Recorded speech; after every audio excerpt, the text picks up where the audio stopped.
I just wanted to say thank you to Sean. That was such an inspiring story, and it sounds like you're doing great stuff there.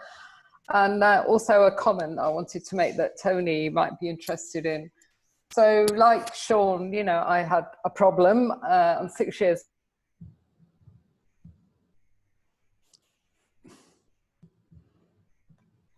Okay, I was muted. Did you hear any of that? Only for a second. I do apologise. I think that was a technical hitch. No, sorry. Shall I start again? No, don't start again. You're muted for about a second. Okay. So yeah, well done, Sean. Like you, I had an issue. I stopped drinking 6 years ago, and since then I've been helping other people. And I tend to work with, as Tony would call them, the baby boomers. And I just wanted to comment on the kind of pattern that I've noticed after working with hundreds of people. I mean, women predominantly, and their pattern is similar to my pattern. And what happens is that in their 20s and 30s, they're social drinkers. You know, they've got a good social life, they're building their families, their careers, etc. So they get into just the habits of drinking. But by their 40s and 50s, it's more switching to self-medication and using alcohol to manage stress, to manage depression, to manage anxiety, and often drinking alone. And the average that the people that I work with are drinking is a bottle of wine every evening. And that's been totally normalized, I think, in England and certainly here in South Africa. It's not seen as problematic drinking at all. But in fact, of course, that's 7 bottles of wine a week, probably a bit more at the weekend. And that's very, very much higher than the low risk guidelines.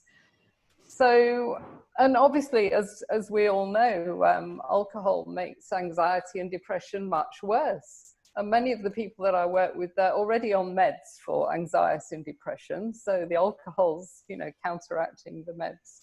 And I've just seen again and again when people manage to quit, their anxiety lifts, they can come off their meds. You know, I've seen some beautiful stories. So I just wanted to make that comment about the pattern, particularly with us ladies as we get older. So many of us, and you know, as you can hear, I'm British, and now I know so many South African women that have gone through the same. That's one. It's a very a fundamental point, I think, is about the obviously connection between alcohol and anxiety and depression. It's a drum I bang on a regular basis, and I know that Tony does also. So if I may just spotlight him for a second, perhaps he can come in, and if you could unmute yourself, Tony, that would be great. If you've just got any thoughts on this you know thing we've obviously heard from regularly about anxiety and depression and drinking.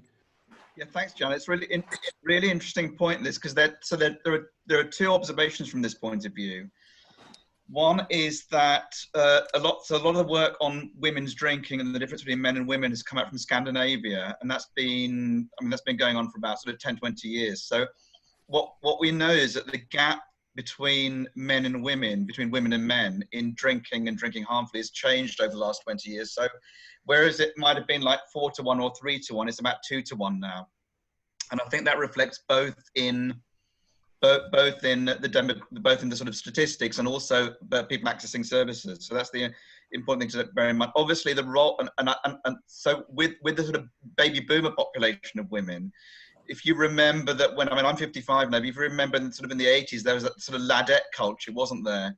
And whether it's here, whether it's Australia, whether it's South Africa, those ladettes have grown older, plus the fact that women have got more disposable income and a different kind of role with drinking, and perhaps seeing women seeing themselves as why can't they be like men in how much they drink. The other interesting thing is about the way that women react to stress, and this has been the subject of a lot of research. Women tend to drink more, as you said, Jana, in response to emotional events, and so the research has shown that women drink in response to what's called affective reactivity. So in response to sort of traumatic events that affect their emotions, rather than men don't tend to do that sort of thing, not to the same degree. So I hope that offers an important insight into the observations that you've just mentioned.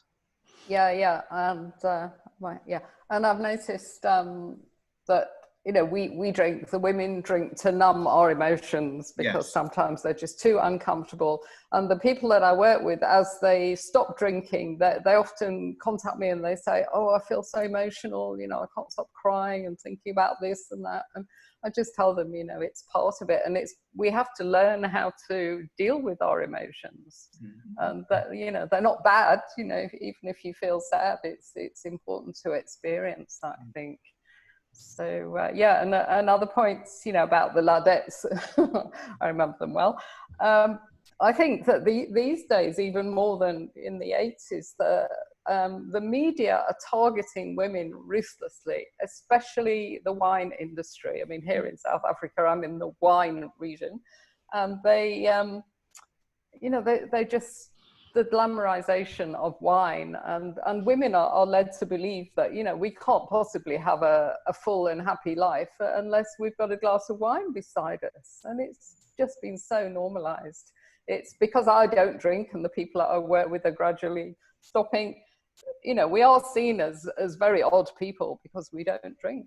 And the other thing, Janet, to mention is that I recently did a similar webinar with Royal College of Psychiatrists, and the thing that the sort of women, the older women, not the older women, but the older women, people of my age and perhaps younger, talk about is the fact that drink refusal skills are quite difficult. So because of the baby boomer, the kind of environment in which we were brought up was that you were a social outcast if you didn't drink.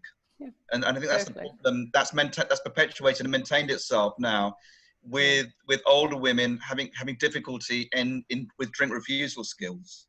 Yeah, absolutely. Thank you very much. I think this is a very key point. We've obviously gender is a very key issue, and I think actually it's come up very recently about how women are being sort of targeted specifically as a drinking population. And I mean, the point I've made about this before is that men have been targeted in this way and using their gender as a sort of hook for their drinking over decades and decades. So it's very interesting to see how this is developing.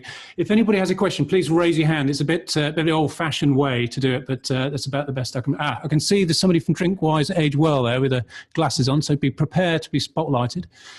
Hi, introduce yourself. Yeah. Hi, I'm John Nelson. I work at Drinkwise Age Well, and mine's an observation which I don't know if some of the speakers who want to comment on about baby boomers and older drinkers, and it's the language that people use, older people, about alcohol, which is, in my experience, very different from the way younger people talk about alcohol. And particularly, there's a language that surrounds things about alcohol being naughty but nice. So you'll get people say they're going out for a cheeky beer. There's the old, as I think Janet in South Africa alluded to, the wine o'clock culture, which has crept in as well. And that alcohol is can be naughty, but it's fun as well. It's almost like a permissive permissive culture around alcohol, in which it's as is also mentioned just now, you're seen to be not quite this, you're outside of the social groupings often if you don't indulge in that permissive, naughty kind of nice behaviour. And it's a mindset basically that when you're dealing with older people and alcohol problems, you've got to get around that kind of mindset, and then it can be an obstacle for talking to helping people when they've got these kinds of mindsets around their drinking and what drinking and the cultural significance of drinking plays in older people's lives. Mm-hmm. Mm-hmm. And do you have a question maybe for one of the panelists? Is something that was raised in the?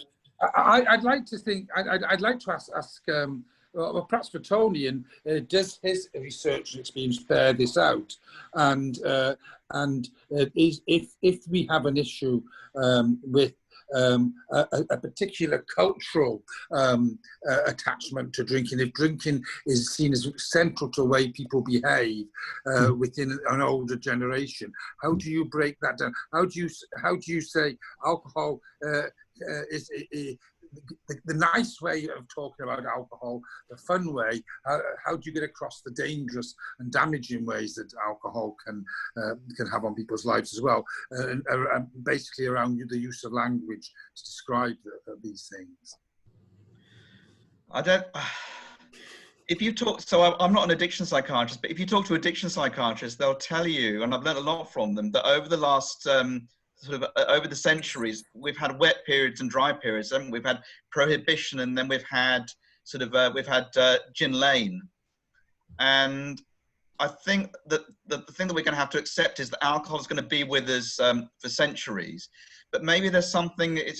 Maybe Melissa hasn't answered it. What, apart from the fact that young people can't afford to drink, or they're more thrifty with their money, and obviously alcohol isn't seen as a quality kind of landmark preference. Is there anything that older people can learn from younger people in terms of improving their health through not drinking as much? Because, as I've always said in the media, that the problem with my generation is that we were brought up in an era where advertising was rife and it was really cool to drink, and we're not really bothered about the health risks, and we've grown up with that, and it's something that's still with us. So over to you, Melissa. You've been put on the spot, but sorry, there's building work here, so it might be horribly loud. There was just a couple of things that I wanted to say on this. So I think the one thing that you say is, particularly amongst kind of older generations, this focus on alcohol and alcohol being involved in all these different kinds of events and occasions, and almost being the focus of those occasions sometimes, is so normalized. And I think most people who in those older age groups drink, the majority do. So it's kind of breaking that perception that this level of heavy drinking is normal. And actually, I think Adrian Childs, the TV presenter, he kind of did a documentary and he's done a few articles about kind of that realization. So he's somebody who has drank every day of his life. And then he kind of got to a point where he realized what he was doing and how harmful that was, and kind of got into the habit of breaking. And I think actually having people who've got that lived experience talking about it is really important to highlight that it's not normal. And I think that does kind of the contrast with the younger age groups as well is really important. So amongst younger people now, particularly kind of teenagers aged, most people don't drink, or most people drink very lightly. So it's kind of the norm is almost not to drink. So I think it's kind of understanding alcohol's place for different people in their lives. And like you said before, it's about trying to break that. And I do think particularly for older age groups, part of that is not going to be people like me telling them it's dangerous. It's going to be people who've got that experience, who've been through it, kind of putting that message out there instead, perhaps. I think that is a cue for me to switch to ask Sean if he may give us a little bit of experience that he's had for either working with people with these direct experiences. Like I say, like the people I work with, like they can be quite varied, and like I say, is like because we're only allowed to work with people from 18, but the oldest person we've had is 88. And the guy, we had to help him up the stairs, to be fair, but he went to that meeting. But his drinking was at such a level, it was controlled, but I mean, it was a minimum of 12 pints per day. Now, drinking 12 pints per day at 88, I mean, roughly, depending on what kind of alcohol it was, I mean, you're talking roughly between 2.3, 2.7 units. So, times that by 12, like, I mean, he's above the 3-4 unit NHS recommended values. And then if I do the flip side and I look at the younger people, like, I mean, they would think twice about down on a bottle of vodka within 2 hours, which is 36 units. So although he was drinking chaotically, it was controlled because he was using it as a social aspect, and he wouldn't go out the door till 12, but he would drink those 12 pints before he went home. And it's almost like there's a kind of routine in with the older people, and they're a bit more set, right, I won't drink till that time. And sometimes we'll have what's called a hairy of the dog in the morning to get them going if they're kind of that suffering. So the alcohol is... The actual behaviour it's the same but different, if you know what I mean. I say the same as like both of them are doing harmful, so that's the correlation. but I mean, it's different because the older people slow it down. And then the younger people, well, they might take cocaine, or they might mix up with Valiant or come down, and they'll just be a little faster, harder. And I think the best way to describe it, like the most deaths I've seen is younger people. The recent one, she was only 27, and she was drinking twice as hard as that older guy, and that guy's been doing that for years. So it just goes to show you, like, you know, the difference. And it is honestly, when you look at the liver trust and that as well, it's a lottery as well. It also depends how your liver performs and breaking down alcohol. I mean that's a big key factor. So hopefully that kind of answers like some of the trends I've spotted, like by using real case examples. Thank you very much. That's wonderful. I think one little anecdote. I think the only time I've got in a car with somebody who was hopelessly drunk, and the person driving the car was well into his 70s. So it shows that you don't necessarily, behaviours don't always fall into some sort of stereotype. So if you could just raise your hand, then I can just sort of scroll through, and if you want to ask a question, and is that Julie Breslin, I believe, is raising her hand. So if I can hit the button there. Hi there, and first of all, thanks to Tony, Sean and Melissa for great presentation. So I'm Julie Breslin, and I'm with Drinkwise Age Well too, and I noticed a question from Victoria about what it is. Drinkwise Age Well is a UK-wide programme that's run for 5 years that helps to supports older adults to make healthier choices about their alcohol as they age. We do that through delivering prevention and awareness campaigns, because very often alcohol campaigns don't target older adults, and interventions and home visits and outreach support to people, as well as kind of building people's resilience. And we're just currently going through our end of programme data after running for 5 years. So just a couple of things just to point out, back to the isolation thing. Of the people that we've supported in Drinkwise Age Well, nearly 80% drink at home alone. And I just think that's a really important factor to consider in terms of how we reach people, but also in the context of COVID, is the people that we've supported may not necessarily be affected by not being able to go out anymore, but does their alcohol use change within the home? So it's just looking at how that affects them. Just a question for Tony. I suppose we're at the end of the programme and we still quite can't figure out, is there a need to have specialist services for older adults in substance use, or do we need to make sure that generic substance use services are more age inclusive? Thanks, Julie. Sorry, Tony. That's all right. I mean, this is something I've been talking about for years, and in fact, the very reason that I started taking an interest in this area, and I think Julie knows this, was that I got exasperated by seeing that umpteenth older, was an older Irish sort of a drinker who worked on the roads all his life, socially isolated and coming in with dementia. And I realized that there wasn't a service for him. And I can honestly say with my hand on my heart, 15 years later, that's still the case. That I don't want to be rude, but I wouldn't put my trust in general addiction services being able to provide a service for our older drinkers. And I think the problem with, say, the Royal College of Psychiatrists is that both the addictions faculty and the old age faculty are very separate, and they're not prepared to endorse each other's skills for having a specialist service.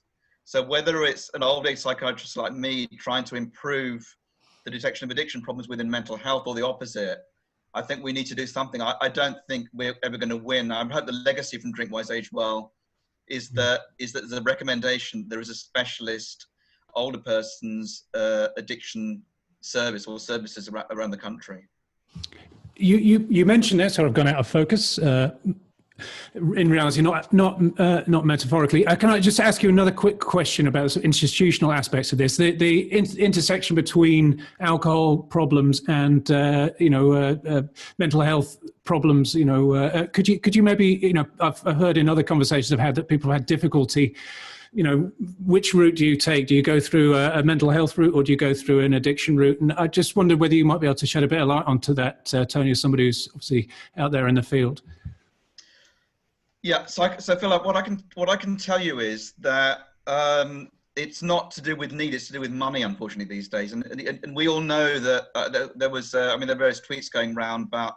We know that the public health budget has been cut by something like 100 million, and so drug and alcohol services aren't what they used to be, and it's been made worse, I think, with sort of lack of addiction services within the NHS. So there is no simple answer to this. Certainly what I found is that when people want to access help for their drug and alcohol problems, they will come to addiction services. And if they're an older person, the addiction services will say to them, well, they very often say to them, we can't deal with your mental health problem, addiction problem, until your mental health problem is sorted out. And then they come to mental health. So that's what happened. That's the reason why I did my MSc and took an interest in this area, because people were being battered between services. And so it's all potluck as to which service they approach first. But very often what happens is that mental health services are, in inverted commas, lumbered with the problem. And what I've always said is that I'm not an addiction psychiatrist, but if we can, within mental health services, improve the quality and workforce development to improve the assessment and the brief intervention and the referral to addiction services, and I think we're doing something good. But the answer is that there is no simple answer. Yeah. Can I ask Forrest, if I were to have a combination of alcohol problems and mental health problems, which is the best route to go down? Do I go and see a mental health person, or do I go and see an addiction person? Well, I'm a bit biased here, because I would say that within our trust, our addictions knowledge, so our knowledge about how to provide support for alcohol problems, is probably more than the awareness of addiction services in dealing with mental health problems, particularly in older people. But one of the interesting things, I don't want to go on about this, but one of the interesting things was I went to see an addiction service. I went to see a sort of in Greenwich. It was I think it's lost its tender now to the voluntary sector. And one of the things I was really aware of is that how much addiction services are trauma-based services. Whereas with older people, there is an increased recognition now that trauma is very important as a cause, and Julia knows this, as a cause of the development of mental health problems and addiction in later life, so alcohol problems. But one of the things that addiction services are not that good at managing is things like sort of bog standard depression, or the treatment of depression, or health problems in later life, or dementia and things like that, which is why I think we need a separate service for, say for older people. Mm-hmm. Thank you very much, Tony. I realise I batted two questions to you there in one go. But if anybody has a question or an observation to make, please raise your hand, and I shall scroll through and pick you out. I think Jean Dean. Sorry, I can't see the end of your name. Here we are. You're on. Oh, there we go. Yeah. Good afternoon, everybody. In fact, I do cause confusion with my name. British, French name, Mauritian. Jean, excuse me. So it's Jean. Congratulations to all the three speakers, which I really sort of soaked in the angle of approach in terms of alcoholism and mental health. I want to ask you first, in terms of distinguishing between binge drinking and chronic drinking. To Tony, is there still a denial among people he sees, or people who may be seen in primary care? And are we just at the tip of the iceberg with alcohol problems? Okay, thanks, John. As I say, I think perhaps Julie, because Julie's had experience in the alcohol field with younger age group as well, and Melissa can answer this question. But one of the things I've realised in older people, and I think this applies to the across the board, is our lack of awareness about the scale of binge drinking. So I can tell you this in my older population. I can tell you this for definite, that when I see people and I look at their audit score, I look at how much they've been drinking over the year, and they've been drinking quite a lot, and then they say they haven't drunk in the last week, and then you look at their blood tests and it shows that their liver function's all over the place, or it isn't, if you see what I mean, if they have been drinking. But I think binge drinking is probably, so just for people who don't know, and I'm sure you all know this, binge drinking is very much a product of what we call the Scandinavian pattern of drinking. So something we inherited from the Anglo-Saxon and Viking invasions of sort of 12th and 13th century. And that is particular to the Scandinavian countries. So you don't see binge drinking as much, say, in South America or in India or say in America, well, maybe America. So I only want to say from a binge drinking point of view that I think we need to do more to detect binge drinking. And perhaps Melissa and Sean might want to comment on that. Yeah, raise your hand, Melissa or Sean, if you want to comment on binge drinking, or do you have a point to make on either of those, Melissa or?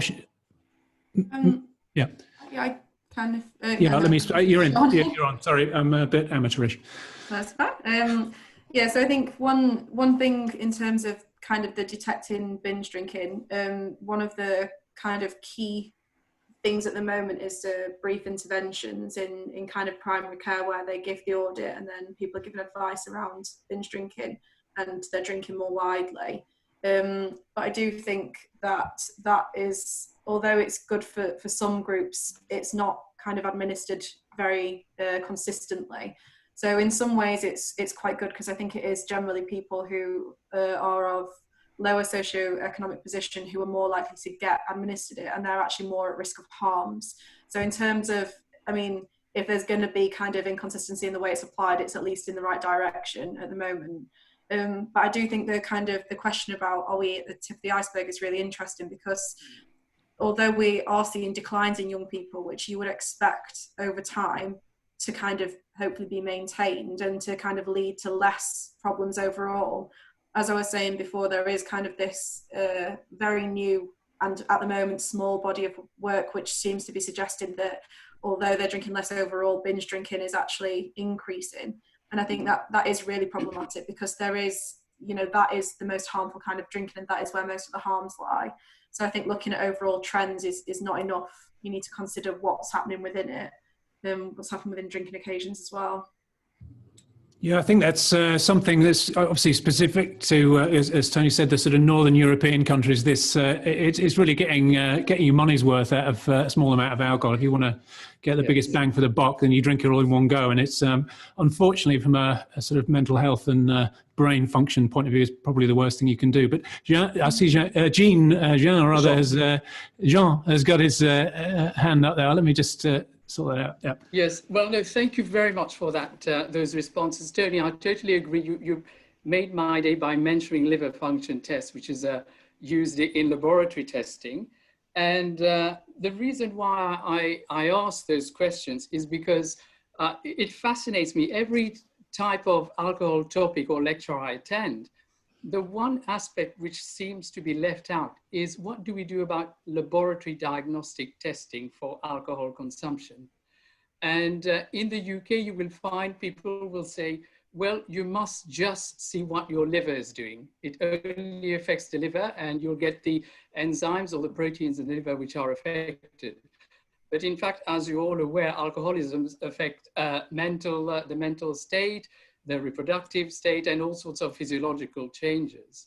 The reason I ask this, because if I say the word CDT, it's possible some of you may have heard of it, or some of you may not have, but this is a simple laboratory test for blood, whereby you can distinguish whether somebody is a chronic abuser.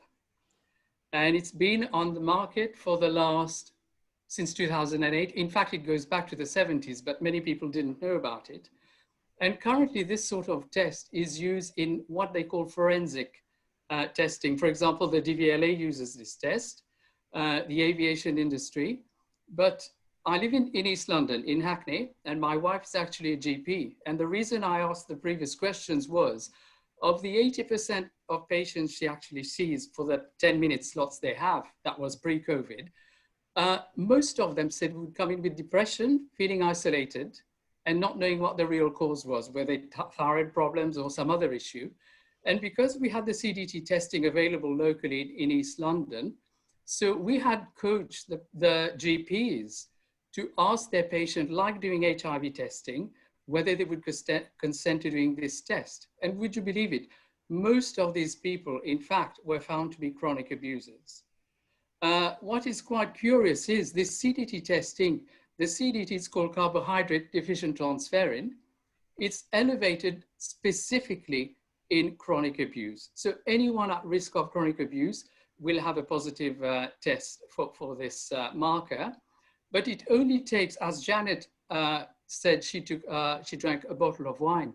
Half a bottle of wine a day, 2 pints of beer, or 125 ml of spirits for 7 to 10 days will cause this marker to be elevated. And not only that, some people, for example, the police will stop somebody at the road and measure alcohol in their blood. That's a direct on-the-spot marker. This marker actually has a half-life of 2 weeks. So it actually takes 2 weeks for it to disappear from the blood system.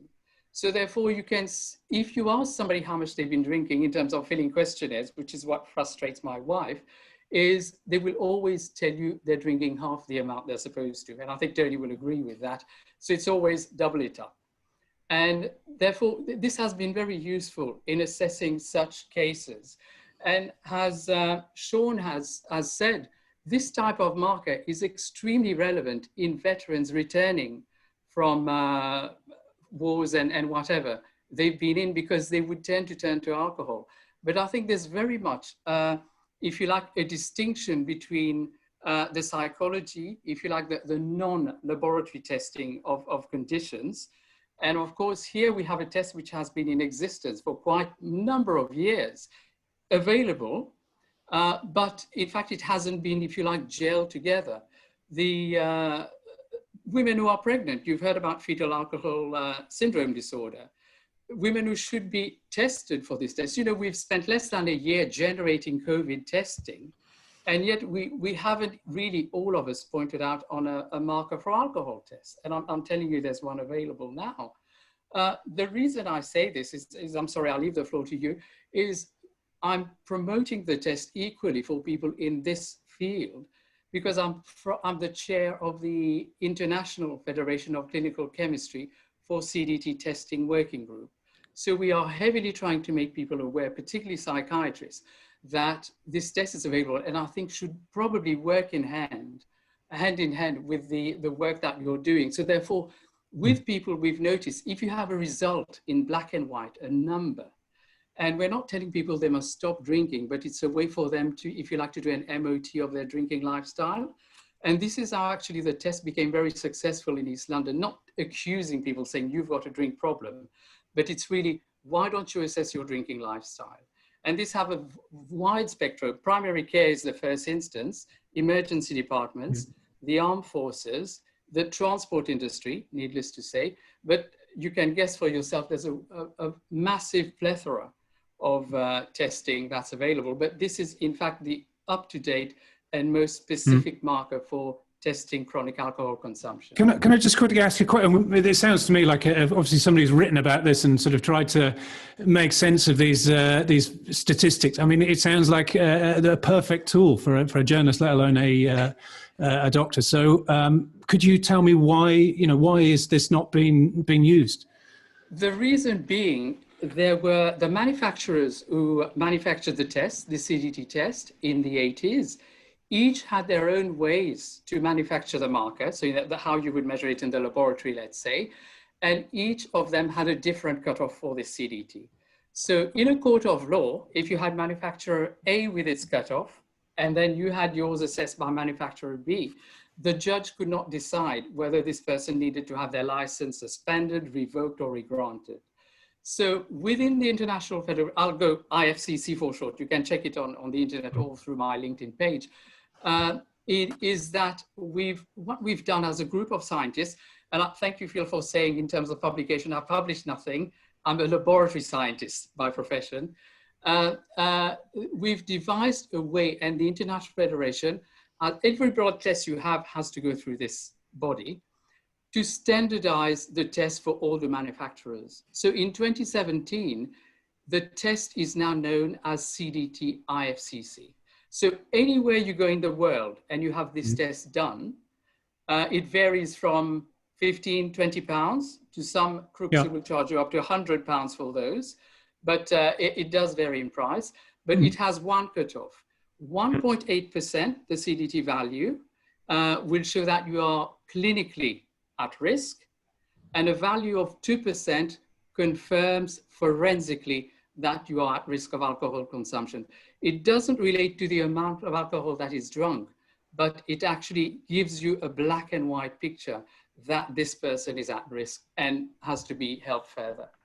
Okay, well, many thanks for that. It sounds like one to dig into, because it's not possibly going to be able to go into the complexities of that in the next 10 minutes, but certainly a more clearer sort of black and white, as you say, picture of what people's drinking status is would clearly help everybody across this throughout this group. I think Janet has got her hand raised. If anybody else has got a hand raised, prepare after Janet has spoken. We're nearing the end. I shall do one or two more rounds, and then we're probably finished. Hi, Jean. I just wanted to say that was really interesting because so many people say to me, oh, I'm drinking a bottle of wine a week, a night. I have been doing for years. I'm absolutely fine. I have regular liver tests at the doctor, and my blood tests are absolutely fine for the liver. And I say to them, because I know that there must be some reaction to this, so I recommend that they rather have a liver stiffness test. I think that might be slightly more helpful. But this CDT test sounds so interesting. I'm going to see if I imagine they do it in the laboratories here in South Africa. Oh, yes, I can. Can you hear me? Yeah. Yes, yeah. I'll switch you in a second. Yeah. Yeah, so in fact, it's done in very few places in the world, but I was trying to promote it in South Africa earlier this year before COVID, and particularly with the airline industry. It's mainly done in Europe at the moment, and very little is done in the rest of the world, so which is most unfortunate. But as you say, anyone who tells you that they are going to have liver function tests in relation to alcohol, I must tell you now, it is a load of rubbish. They are non-specific, particularly the markers. They are not sensitive, but CDT is the way to go forward. I'm not promoting it because I'm doing it, but I tell you, it is the most logical way to go forward. Thank you. Yeah, I'll find out more. Thanks. That's absolutely fascinating. It definitely would help, as I say, would help a lot of us, I think, to know, clearly what the case is, rather than relying on people's testimony. So, one more round of maybe another question, and maybe if we go back to the panel, they can pick up on what Jean has said. Anybody wants to pose a question or make a point, then please raise your hand, or virtually or non-virtually. Well, maybe you can just so Vince says, excuse me, bear with me a second, Vince. Let me find the little doodle. There we go. Vince, you're on. Yeah, thank you, Sean, for the CDT report. It's something to look at in future meetings, probably. Yes. I wanted to go back to the health problems. I know for the rest of Drinkwise Age Well areas, we did a little thing for calling time for change, and we did a co-production advocacy group, and some of the points that were brought up in that have been covered by the panel so far, but obviously the coordination between alcohol and mental services to respond to co-occurring conditions and awareness in the increased risks of dual diagnosis in older adults. We feel the collaboration between mental health and service providers, drug addiction services, is very important. Some of our people have experienced these problems. Also down to the funding. Again, Tony mentioned about it always comes down to funding. Do the panel feel that the introduction of minimum pricing, unit pricing in Scotland and Wales was a missed opportunity to create a levy, so to speak, for the alcohol producers and sellers to actually put that extra money that was made into a pot that can be used for services? Yeah, I think on a sort of technical level, I'm not an expert in this, and I think Melissa probably certainly is, having worked with the group that was involved in devising it. But yeah, I don't think it actually raises more money. It's just it's a minimum price, and there's no sort of, it's not a taxation levy. But yeah, I'll just bring Melissa in because she can answer that more fully than me. But yeah, we can certainly let's go into that. Thanks a lot. Yeah. So just starting off by saying I'm not a modeller and by no means an expert in MUP, but I have worked very closely with the group who are, so I do know a little bit about it. And I agree. So although it's not a levy, there is money that comes out of it and that's made. I think that's generally given to the producers, but it's very strange the way that they can work it basically with it across different products that they order from different places. But the short answer to your question is yes. So I think it's a bit short-sighted to kind of take all those drinks that we know are the really harmful drinks, like the very strong ciders, the very cheap spirits, and to implement a policy where they're going to become unaffordable for a lot of people without an increase and an investment in services to go alongside it. And I think it's so difficult because does that mean you shouldn't do the policy in the first place because those services aren't there? But I know that some of the kind of the earlier evaluations of the policy, that's kind of the messages that are coming out of it, is that that investment needs to be there. So as someone who's, again, not an expert in it, yes, I do agree with you. I think it's a bit of a missed opportunity really in terms of getting revenue for those services and for them to kind of have that boost in funding. But yeah. Thanks very much, Melissa. Sorry to put you on the spot slightly there, and maybe slightly mistaking your involvement in that. But it's not a tax raising measure. It's a sort of minimum price, and there are arguments, as far as I understand it, that the producers will make an extra profit as a result of this, and they're still being evaluated. But as you say, it would be interesting to see what might happen. I'm going to ask Sean, if I may, who lives in Scotland, as to whether or not this has had any particular impact on the way, people he knows who are drinkers and the drinking habits they've had to have MUP, and people maybe who are involved in the groups you run. If you could just unmute yourself and maybe give us some thoughts on that. Well, as a kind of charity member, paid employee in Scotland, I get a bit frustrated about, obviously, because I know where the money should be going. The money should be going into services and preventive, go right back to school. It's a whole big, huge subject. But the initial impact we've seen from the minimum alcohol was basically, we've seen less street drinkers, believe it or not, because obviously, you could be able to buy a 3 litre bottle of White Lightning, which is 15 units, and you could buy that for £3 or £2.99 if it was really cheap. Now that would cost you in excess of £11 or £12. So what I did kind of notice in my local area, because I always pay attention to my local area, I think when you want to see an impact, you just look at your surroundings really. It's probably the best correlation you can make.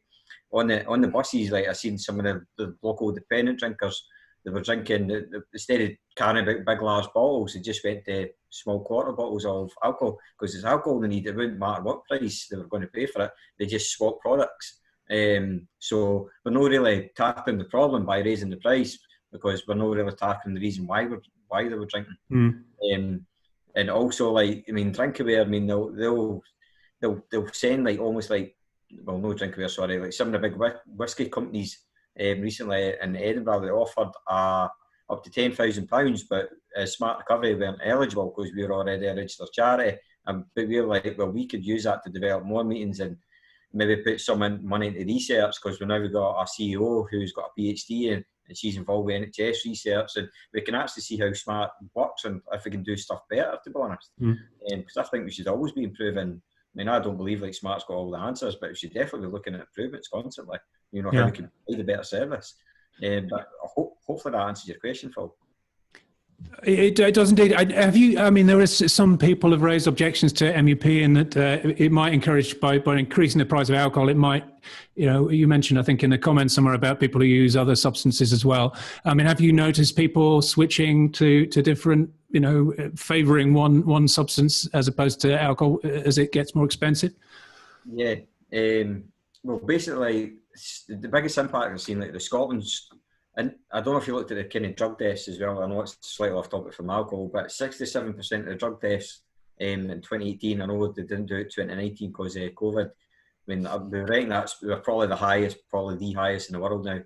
But a lot of that's to do with kind of street Valium. Now it's not even Valium, it's like Tizolam, Flazepam, and lots of different names and stuff like that. But I can buy that in the dark web and get it delivered to my house for peanuts. And now, guess what Valium does is it kicks almost the same receptors as alcohol. So I mean, once the people like who have alcohol and can't afford it, and they can get it for that, we sometimes see that jump. But that's not on everyone. I couldn't generalise that to everyone, but I have seen people go straight from alcohol addiction into a Valium addiction, or use both, which is even more scarier. And hence, they become then a drug deficit statistic instead of an alcohol statistic. The whole system, in my personal opinion, now, I wouldn't like to speak for all the UK, I think the whole system's broken. We're too busy fighting each other rather than just like all working together. That's just an observation. But obviously that doesn't happen everywhere. I'd love to see us all kind of network and tackle, you know, what is it, why in the UK do we binge drink so much? I mean, why are we behaving like so dramatically, and why are we not behaving like, say, like we do in Portugal? It's quite interesting. Excellent point. Yeah, hopefully this is one step on that road. And we're going to ask Tony to pick up maybe on what John said about the test, and maybe also about this MUP, and maybe some thoughts that he's had over, you know, the span of the comments that have come up there. And then we're coming up towards 3 o'clock in the UK, and we can sort of wrap up. But yeah, I'll just switch over to Tony and maybe check in on his thoughts, and then yeah.